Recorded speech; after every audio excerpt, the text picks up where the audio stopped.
Top 10 նյութերի ամփոփումը Եվրամեդիա 24-ի եթերում։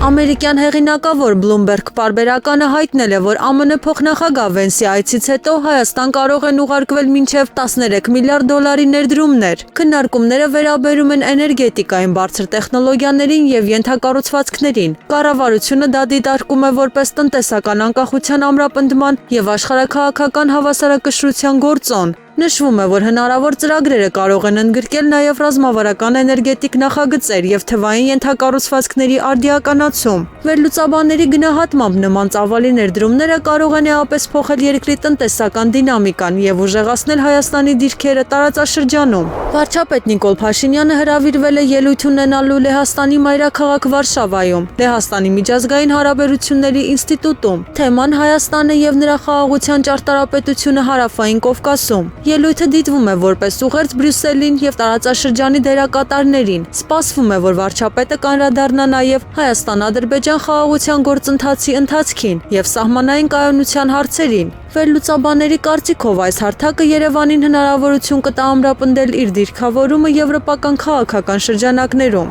ՌԴ փոխվարչապետ Ալեքսեյ Օվերչուկը հայտարարել է, որ սկսվում են բանակցություններ Հայաստանի երկաթուղային հատվածների վերականգնման շուրջ։ Նախագիծը կարող է կապել Հայաստանը տարածաշրջանային հաղորդուղիներին, ազդելով նաև Ադրբեջանի եւ Թուրքիայի ուղղությամբ հաղորդակցության հեռանկարների վրա։ Քննարկումները ներառում են ինչպես տեխնիկական, այնպես էլ ֆինանսական մոդելի հստակեցում, ինչը կարող է որոշիչ լինել ծրագրի իրականացման ժամկետների համար։ Մասնագետները նշում են, որ երկաթուղային կապերի վերագործարկումը կարող է էապես փոխել տարածաշրջանի տնտեսական լոգիստիկան եւ ուժեղացնել Հայաստանի տարանցիկ դերը։ Ազգային ժողովը Երևանում շարունակում է հերթական նիստը քննարկելով 29 հարց։ Քննարկումները վերաբերում են անվտանգության, տնտեսական եւ մեդիա կարգավորման նախաձեռնություններին։ Ընդդիմությունն ու իշխանությունը բուռն բանավեճի մեջ են հունիսյան ընտրություններից առաջ։ Նիստի ընթացքում մի շարք падգամավորներ կոշտ հայտարարություններով անդրադարձել են կառավարության արտաքին քաղաքական կուրսին եւ սոցիալ-տնտեսական ցուցանիշներին։ Գոհար Մելոյանը պարզաբանել է Հայաստանի եւ ԱՄՆ-ի միջև ստորագրված 123 համաձայնագրի նշանակությունը։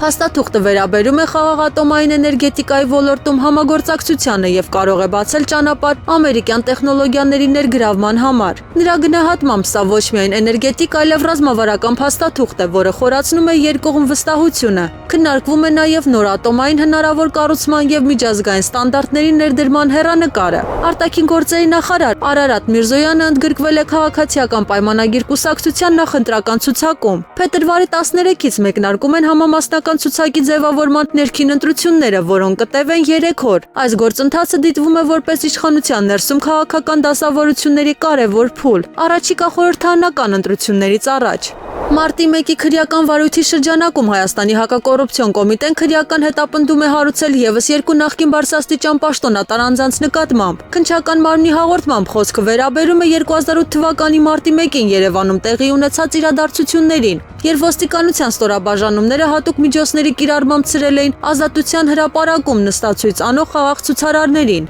Ըստ պաշտոնական հաղորդագրության մեղադրանքներն առաջադրվել այն ժամանակ ՀՀ ոստիկանության Երևան քաղաքի վարչության պահակակետային գնդի հրամանատարի եւ նրա տեղակալի պաշտոնները զբաղեցրած անձանց։ Քրեական հետապնդումը վերաբերում է Երևանի նախկին փոխոստիկանապետ Ռոբերտ Մելքոնյանին եւ Հայաստանի նախկին ոստիկանապետ Վալերի Օսիպյանին։ Արագածոտնի մարզի առաջին ատյանի ընդհանուր իրավասության դատարանը վերացրել է Արագածոտնի թեմի առաջնորդ Մկրտիչ եպիսկոպոս Պրոշյանի կալանքը, որպես խափանման միջոց կիրառելով տնային կալանք։ Այս մասին հայտնել է փաստաբան Արա Զոհրաբյանը։ Եպիսկոպոսը կալանավորվել էր հոկտեմբերին քրեական վարույթի շրջանակում։ Վարույթը նախաձեռնվել էր քննչական կոմիտեի կողմից իրազե քաղաքացիների միավորում ՀԿ հաղորդման հիման վրա։ Գործը վերաբերում է 2021 թվականի ընդդիմադիր ցույցերին մասնակցության հնարավոր պարտադրանքի վերաբերյալ հայտարարությանը։ ՀՀ երկրորդ նախագահ Ռոբերտ Քոչարյանը 9 միլիարդ դոլարի շուրջ աղմուկը բնութագրել է որպես փոթորիկ մեկ բաժակ ջրում։ Սա